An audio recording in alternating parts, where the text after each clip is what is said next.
Bonjour à tous et bienvenue. Foot ou basket, on remarque bien souvent que la gestion des clubs tourne à l'opacité, au folklore et pose énormément de questions quant au fonctionnement interne. Et aujourd'hui, pendant que le basket français célèbre la qualification de Monaco, première équipe française depuis 26 ans à atteindre le Final Four de l'Euroleague, il y a un monument de la Pro A qui est malheureusement en danger. Et non, je ne parle pas de Pau Orthez qui a été relégué sportivement en Pro B après une année catastrophique et un été dernier qui a été ponctué de mythomanes, de faux rachats, de rachats et de finances bien compliquées.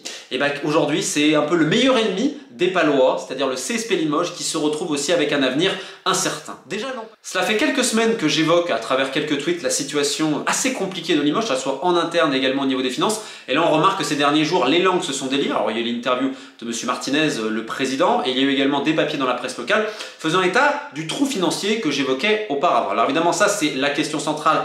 À combien se monte le trou du CSP Limoges, et ça rappelle déjà l'an passé où en effet le club avait perdu de l'argent sur le dernier exercice, tant et si bien que la DNCG a imposé au CSP d'avoir un bilan positif cette année de 50 000 €.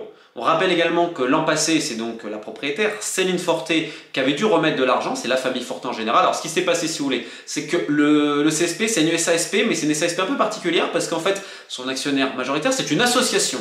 Donc en fait, si vous voulez, à l'époque, la famille Forté avait donné 300 000 €, et en fait, aujourd'hui, il y aurait pu avoir un rachat de parts presque symbolique à 1 €, mais Madame Forté a souhaité que ça soit donc sur la même somme, donc il y a eu 300 000 €. Cette somme a été bloquée et permettait donc de donner des garanties au niveau financier de l'avenir du CSP. Et dans le même temps, c'est le papa de Madame Forté qui a rajouté 200 000 € d'augmentation de capital. Cette augmentation de capital et ces opérations-là étaient nécessaires pour la survie du CSP l'an passé. Alors on rappelle évidemment le CSP qui a été dirigé par son ancien meneur emblématique Fred Forté, et suite à son décès, c'est donc Madame Céline Forté qui a récupéré le club, et évidemment on évoque cette passation de pouvoir pour Angelina Forté, donc sa fille qui est aujourd'hui la directrice de la communication du club. Alors évidemment ça a beaucoup fait parler en interne, puisqu'il y a également son petit copain Guillaume Lanave qui est aujourd'hui responsable du sponsoring, responsable commercial, etc. Donc ça c'est pour contextualiser, surtout pour ceux qui ne sont pas familiers avec le club du CSP, qui est une véritable institution de basket à travers la France. Enfin je veux dire, c'est un club magnifique, beau blanc, les champs, enfin bref, j'ai pas la peine de préciser d'aller plus loin.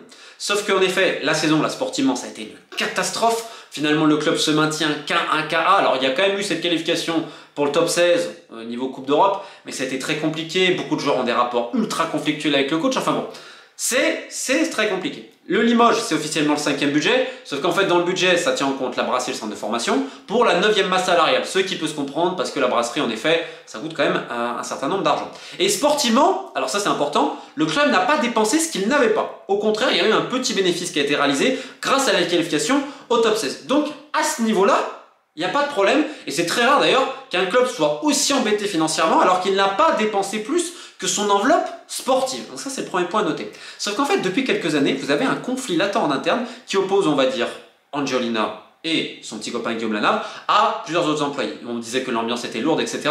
Et c'est vrai qu'il y a eu énormément de départs pour une petite structure comme cela, et ça a été un peu le chamboule-tout à Limoges. Alors souvent, on va se concentrer évidemment sur le sportif, mais là je parle vraiment des coulisses. Et on parle également aussi des partenaires, certains sont partis, beaucoup ont rejoint d'ailleurs le club de handball de la ville. Enfin bref, ça a été un petit peu compliqué à ce niveau.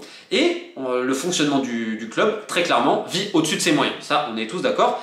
Et cette année arrive, on fixe comme objectif donc 3 100 000 quasiment de revenus commerciaux, ce qui serait le record du club, ce qui a d'ailleurs été souligné quand ça a commencé un petit peu à tanguer. Alors c'était assez marrant comme ça a tangué, puisque quelques tweets, il y a eu la presse locale et tout, moi j'ai posé les questions à tout le monde et j'ai attendu le droit de réponse justement d'avoir tout le monde, et là je vais donner un peu toutes les versions et vous allez voir, alors c'est soit on a le plus grand quiproquo de l'histoire, soit il y a des gens qui prennent les autres pour des cons.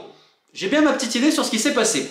Si vous voulez aujourd'hui au club, donc comme je dis, on ne sait pas évaluer le trou, on va donner le chiffre. On te dit officiellement c'est 388 000, mais en réalité le trou pourrait être beaucoup plus grand et aller quasiment jusqu'au million. Je vais réitérer.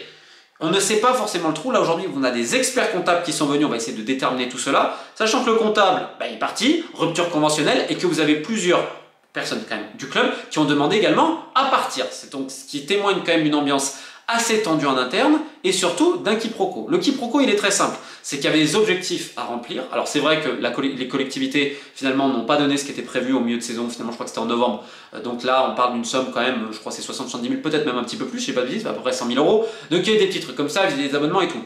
Mais ça n'explique pas un tel trou quand même. Et surtout, le plus incroyable, c'est que tu as l'impression que le club vient de se réveiller. Parce qu'on a une propriétaire, il est vrai, qui est à Caen et qui n'est pas à Limoges, et peut-être que quand le chat n'est pas là, certaines souris dansent. Ah bah en effet, les souris elles dansent bien à Limoges.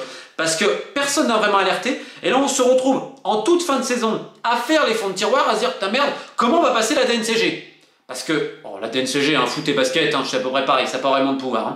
Il suffit de voir l'affaire de l'Asvel, les contrats, etc.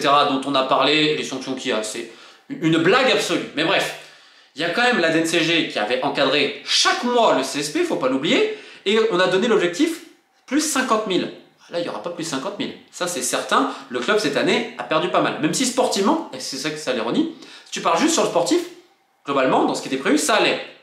Mais à côté, ça va pas du tout. Donc, comment on explique ce trou? Et c'est ça qui est exceptionnel, c'est que, personne n'a vraiment alerté tout en haut. Il y en a qui ont commencé un petit peu à le dire, novembre-décembre, mais on ne voulait pas écouter. Et en fait, c'est là où il y a le conflit interne aussi, où il y en a qui vont dire c'est le clan Forté contre les autres. Et dans le clan Forté, il y a notamment Guillaume Lanave, qui est donc le responsable commercial, sponsoring, etc., qui lui dit que donc il a facturé plus de 3 millions, que c'est donc le record, comme le disait Madame Forté dans un communiqué. Sauf que beaucoup sont en train de tiquer, en disant non, parce qu'en fait, dans ces 3 millions-là, c'est compté la billetterie des partenaires. Je crois aux alentours à peu près de 500 000 euros. Et certains disent, non mais attendez, non, c'est pas possible, ça devrait pas être compté là et tout. Donc, je sais pas si c'est un quiproquo, si c'est une maladresse, etc. Mais dans tous les cas, il y a un problème de compréhension. Surtout, personne n'a vraiment alerté en haut, ou alors on a un peu alerté, mais on a toujours pris le parti, en effet, d'Angelina et de Guillaume Lanave. Donc en fait, si vous voulez, vous avez un club qui est complètement scindé en deux, c'est-à-dire que chaque partie a ça, et certains, en fait, on essaye de dire que c'est la faute. Non, mais c'est la faute de la billetterie, c'est la faute du directeur général, c'est la faute du comptable, en fait, c'est la faute de tout le monde, selon Madame Forté, sauf de sa fille et de Monsieur Lanave. Ce qui est certain, c'est qu'il y a des fautes part et d'autre, attention, mais qu'il y a quand même une ambiance très tendue en interne et qu'il y a eu beaucoup de départs de par le management de Monsieur Lanave et de par le management de la directrice de la communication. Donc ça, c'est irréfutable. Ça n'empêche pas que les Fortés, l'an passé, en effet, ont remis la main au pot parce que sinon le club pouvait couler. Mais tu fais 2 années de suite dans des états financiers catastrophiques, alors que tu es encadré, etc. Et que là, personne au club n'est fichu de savoir à combien se monte le trou. Donc déjà, est-ce qu'il y a un pilote dans l'avion? Mais je parle tout en haut. Parce qu'on a quand même des gens qui ont un petit peu alerté. Attention, on va retirer la carte bleue, etc. Parce qu'il y en a qui ont bien vécu sur le dos de la bête, je peux vous le dire tranquillement. Et puis il y a plein de questions qui se posent, notamment pour le match des 30 ans. Ou alors là, il y a quand même 2 versions qui s'affrontent, c'est l'ironie. Alors d'un côté, on a la version du directeur commercial expliquant qu'il a vendu donc des prestations, des places à une boulangerie qui s'appelle Tantadel et qui ensuite devait revendre, etc. D'autres expliquent quand même que pour le match des 30 ans, qui était évidemment super important, tu as plein de places qui ont été vendues au noir à la tête du client. Et on se rappelle de cette fameuse citation dans l'open space, selon plusieurs témoins de Monsieur Lanave, que s'il y a de l'argent à se faire, il s'en fout de la tête du client. Ce qui avait choqué beaucoup de gens, et vu que tu as le bouche à oreille de partout, tout Limoges est au courant, que ça a choqué beaucoup de gens. Et là, il va falloir se poser des questions. Sur les 30 ans, toute la billetterie, est-ce qu'elle a été complètement déclarée? Sachant qu'il y a aussi un point, parce que évidemment, tu as vis-à-vis des billets, tu as toujours un truc vis-à-vis de la TVA, vis-à-vis du logiciel de la billetterie. Je sais qu'il y a des gens qui ont alerté, parce que des fois, c'est un manque à gagner, notamment pour l'État français.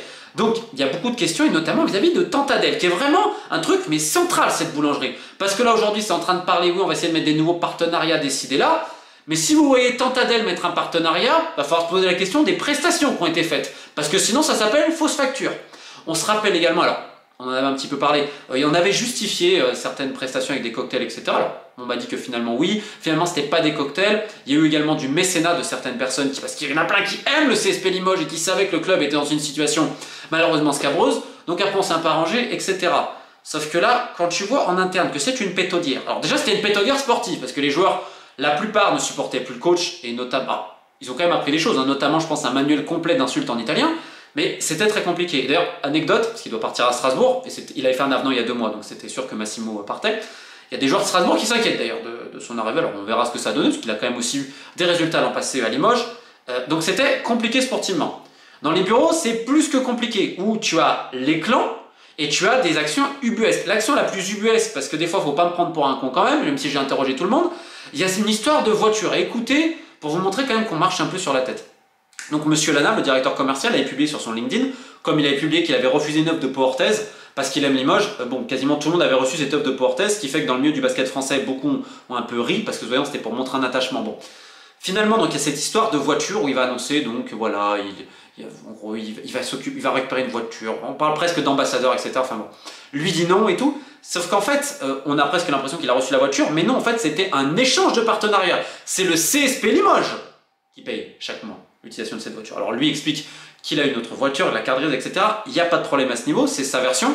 Mais comme l'a dit Monsieur Martinez, le président, là, à la fin, on va se rendre compte des vrais chiffres. Est-ce que Guillaume Lanave bluffe? Est-ce qu'il a vraiment fait plus de 3 millions de sponsoring? Parce que la clé, elle est là, elle n'est pas ailleurs. Alors oui, les collectivités, ça fait une perte, etc. La clé, elle est dans le sponsoring et dans le commercial. Est-ce qu'il a fait, oui ou non, plus de 3 millions? Est-ce que, comme Madame Forté le dit, ça a été le record à ce niveau-là? Le problème étant, quel avenir pour le CSP Limoges? Alors, de toutes les personnes, on se dit, l'année prochaine, on va réduire. Alors, il y a l'idée de faire rentrer un actionnaire, ça fait un investisseur, excusez-moi. Ça fait un moment qu'on parle d'un investisseur de potentiellement 300 000 euros, parce que là, s'il n'y a personne qui met du pognon, le club, il risque de couler, on va être honnête. Et notamment, la DNCG pourrait également enlever des victoires au CSP Limoges, ce qui fait que le CSP Limoges pourrait être rétrogradé en Pro B. Alors, en première instance de la DNCG, ça va être compliqué. Fin du mois, il y aura un rendez-vous important avec les instances, si je ne dis pas de bêtises. Là, on va voir ce que ça va donner en première instance. Il y aura toujours l'idée de faire l'appel, sachant que Limoges prépare jusqu'au 30 juin, parce qu'on va laisser jusqu'au 30 juin le club pour se préparer. Alors, il n'y a pas non plus péril en demeure, parce que tu as des parties intéressées, tu as plein de passionnés. Le trou est important, mais bon. Mais la question, c'est que s'il y a des gens qui ramènent l'argent, est-ce qu'ils vont vouloir laisser encore cette direction au pouvoir? Si les gens ramènent de l'argent, peut-être qu'ils vont vouloir ramener leur personnel, leurs idées. Donc on va arriver dans une guerre de qui va essayer de garder le club. Certains vont dire c'est l'héritage de Frédéric Forté, etc., qui se conduit au niveau familial. Le problème aujourd'hui, c'est que le CSP Limoges n'est pas un club familial. Le CSP Limoges est peut-être un club de petits avantages pour certains, de grands mythomanes pour d'autres. Là, Limoges, tu te dis, est-ce qu'on n'a pas remis en péril tout le premier étage, comme dirait un ancien international français qui a eu quelques passes d'armes avec Beaublanc?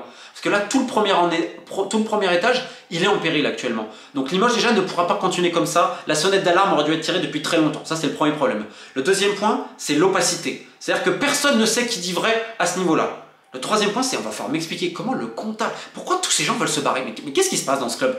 Quatrième point, pourquoi il y a toujours, oui, du moi-je, vous voyez, ces trucs de voiture, des trucs de carte bleue, Et en même temps, parce qu'il faut quand même pas le nier, tu sais amplifié par certaines personnes qui ont un intérêt à foutre la zizanie. Parce que là, on va parler cash. Il y a des gens qui peut-être aimeraient reprendre le club. Sauf que là, ça coûte très très cher.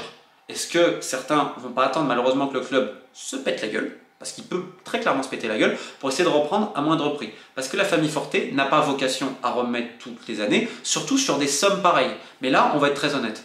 Quand le chat n'est pas là, on avait dit les souris dansent. Quand on prend toujours la défense, et je peux comprendre de sa fille et de son gendre, etc., il n'y a pas de problème. Mais qu'à un moment donné, il y a des gens autour qui sont vraiment au courant de toute la situation. Et là, je vais même aller plus loin que la vie du club. De certaines choses qui se passent, je pense que si Madame Forté est au courant, je pense qu'il y a quelqu'un qui va prendre un grand coup de pied au cul. Et moi, j'aimerais pas avoir ce genre d'amis qui me disent rien. Parce que si on me trahit par derrière, j'aimerais bien le savoir. Le problème aujourd'hui à Limoges, c'est que tout le monde plus ou moins ses pieds, etc. Là, on attend encore le grand ménage et tout, d'un club qui se veut familial et qui se veut être l'héritage de Frédéric Forté. Aujourd'hui, je vous pose la question. Il y a quoi de familial en interne au CSP Limoges quand même les stagiaires se barrent tellement ils n'en peuvent plus? Qu'est-ce qu'il y a de familial? Et vous savez le pire là-dedans, parce que Limoges c'est un club tellement particulier, c'est que tous ces gens-là, même ceux qui ne sont pas au club, etc., je suis sûr aujourd'hui, on met un autre fonctionnement, ou même n'importe quoi, t'as des gens qui ramperaient pour venir parce que c'est le CSP Limoges, bon sang. Et même si, je suis pas expert dans le handball, mais je sais qu'ils ont récupéré des partenaires, que ça travaille, ils font plein de choses d'entertainment, etc. Ce que reconnaît d'ailleurs Guillaume Lanave à ce niveau-là, qui accepte aussi sa part de responsabilité là-dedans, il faut pas le nier parce que je l'ai eu longuement au téléphone à ce sujet, et qu'on peut peut-être s'en inspirer, mais quand t'es le CSP Limoges, même si le hand fait tout ce que vous voulez, t'es le club phare de la ville, parce que tu représentes quelque chose. Et là, quand tu vois autant d'inquiétudes chez les politiques, quand tu vois autant de problèmes et autant de mystères, notamment liés à cette fameuse tante Adèle, tu te poses énormément de questions. Donc aujourd'hui, il est temps d'avoir des réponses pour les femmes, pour le basket français. J'espère que la DNCG va les réclamer. Et pourquoi pas que ça aille un petit peu plus loin, malheureusement. Donc keep the faith à tous les fans et vive le basket.